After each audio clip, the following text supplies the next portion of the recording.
Bonjour et bienvenue dans ce nouvel épisode du podcast du Labo des Jeux. Aujourd'hui, on se parle de Daydream. Analyse, avis, questions d'actualité, c'est le podcast du Labo des Jeux. Alors, Daydream, c'est du roll and write, plutôt chill, mais en fait bien casse-tête. Il cache bien son jeu, ce petit jeu-là. Et la question de ce podcast, ça fait longtemps qu'on ne s'était pas posé une question, alors on y va. Est-ce que ce serait pas un bon concurrent pour tout ce qui est Sudoku et les choses comme ça pour mes parents particuliers? C'est à eux que je pense quand je pense à ce jeu-là. Alors, commençons par les mécaniques de Daydream. Donc on a dit, c'est du roll and write, on va avoir 2 dés, on va les lancer à chaque tour, ça nous donne 2 chiffres entre 1 et 6. Et il va falloir les placer dans une grille. La particularité, c'est cette grille-là en fait. Elle est composée de petits nuages tout mignons qui sont reliés entre eux façon, pour vous faire simple, mots croisés. C'est-à-dire qu'on a des espèces de lignes de nuages comme ça qui s'entrecroisent, qui se relient les unes aux autres. Il va falloir remplir tous ces petits nuages et quand vous complétez une ligne, il y a 3 possibilités. Soit vous avez mis 2 fois le même chiffre dans la ligne, et dans ces cas-là, vous n'avez aucun avantage, aucun bonus, il ne se passe rien. C'est pas terrible, je vous l'avoue. Soit vous avez réussi à mettre que des chiffres différents, et là, félicitations, vous avez un bonus tout à fait classique et basique. Ou alors, vous êtes un champion du monde, et vous avez réussi à faire une suite, ascendante ou descendante, on s'en fout, c'est une suite. Et dans ces cas-là, félicitations, vous avez le méga bonus. Avec un bonus classique, vous allez venir contourer des objets en haut de votre plateau joueur. Vous les contourez de point en point, donc c'est un petit peu long à faire. Et si vous avez créé une suite, vous les contourez juste 2 fois plus vite, donc c'est 2 fois plus rapide à faire, tout simplement. Le but, ça va être de contourer un maximum d'objets, parce que si vous réussissez à tous les contourer, félicitations, vous mettez fin à la partie en avance. Sinon, ça se jouera comme dans 99% des parties, quand un joueur aura rempli tous ses nuages. Et à ce moment-là, on arrêtera la partie pour tout le monde et on regardera qui a fait le plus d'objets contourés. Alors ça, c'est sur une partie classique, parce que vous verrez que le plateau de Daydream, en fait, il est en 3 pans. Et ces pans peuvent se plier. Donc vous pouvez avoir juste la possibilité de jouer un seul pan, ça vous fait une partie de 10-12 minutes.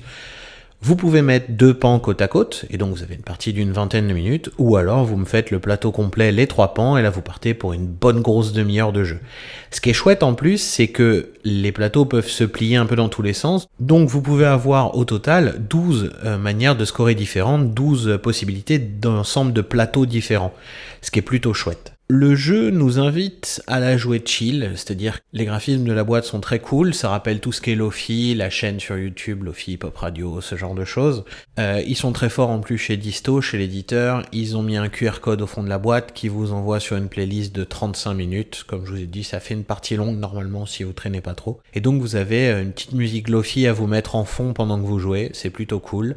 Dans les règles c'est écrit, on se fait une petite boisson chaude, on se met un plaid sur les épaules avant de jouer.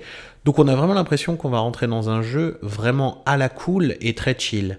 Alors pas vraiment, vous allez voir qu'il y a 2 manières de le jouer, on se parle de ça tout de suite. On peut donc le jouer cool, chill, c'est-à-dire qu'on pose des chiffres à droite à gauche, on essaye de remplir ce qu'on peut, on avance tranquillement dans son coin, peinard, et puis on voit où est-ce qu'on arrive et ce qu'on fait au final. Et très rapidement, après 1 ou 2 parties, vous allez vouloir, comme tout un chacun, optimiser cette affaire-là, faire le score maximal possible, avec la variante hasard des dés, qu'il va falloir prendre en compte dans ces calculs, mais vous allez voir qu'on peut légèrement la pondérer, et c'est plutôt bien pensé encore une fois. Mais ce qui est important, c'est que vous pouvez jouer ce jeu de façon ultra ultra mathématique, réfléchie et calculée. Alors ça va vous demander un tout petit peu de temps avant de commencer la partie pour analyser vos plateaux, comment sont rangés les nuages et à quel endroit je dois mettre quel chiffre pour que ça maximise toute cette affaire. Si vous le jouez comme ça, on a affaire à un jeu pas plus compliqué, mais surtout plus casse-tête. C'est-à-dire qu'on sait qu'on doit mettre tel chiffre à tel endroit,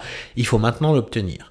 Dans tous les modes de jeu, vous avez un truc qui est hyper simple, c'est que sur les 2 dés lancés, vous pouvez en refuser un des 2 au maximum, et en faisant ça, vous allez contourer une feuille en bas de votre plateau joueur, une feuille d'arbre. Les feuilles contourées, ça vous permet par la suite, quand vous les coloriez entièrement, de modifier un dé, celui que vous voulez parmi les 2, ou alors je peux contourer avec un premier dé pour modifier le deuxième si j'ai envie, et les bonus sont disponibles immédiatement.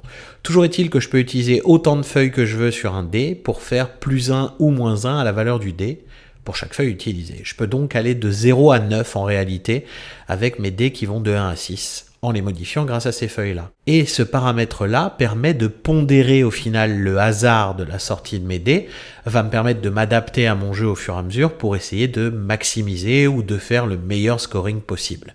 Avec Daydream, vous avez donc un jeu soit chill, soit casse-tête, à vous de décider comment vous voulez le jouer, dans une ambiance vraiment cool, avec une petite musique qui va bien, enfin, le matos et la boîte, c'est vraiment très plaisant à regarder et à manipuler, c'est vraiment bien pensé. La seule barrière qu'on va avoir, c'est que vous allez jouer avec le hasard des dés, donc si vous êtes un chat noir au lancer et que vous sortez que des paires de 4 par exemple, au bout d'un moment il va falloir commencer à placer des 4 à côté de 4 et vous allez fiche en l'air tout ce que vous avez voulu créer depuis le début. Ça, c'est un truc qui fait que le jeu a également une rejouabilité, c'est-à-dire que sans ces lancers de dés, on aurait juste une sortie de chiffres comme ça, on aurait un sudoku tout simple et on n'aurait pas Daydream en fait. C'est également ce qui fait que je pense que les amateurs de sudoku pourraient être intéressés par Daydream.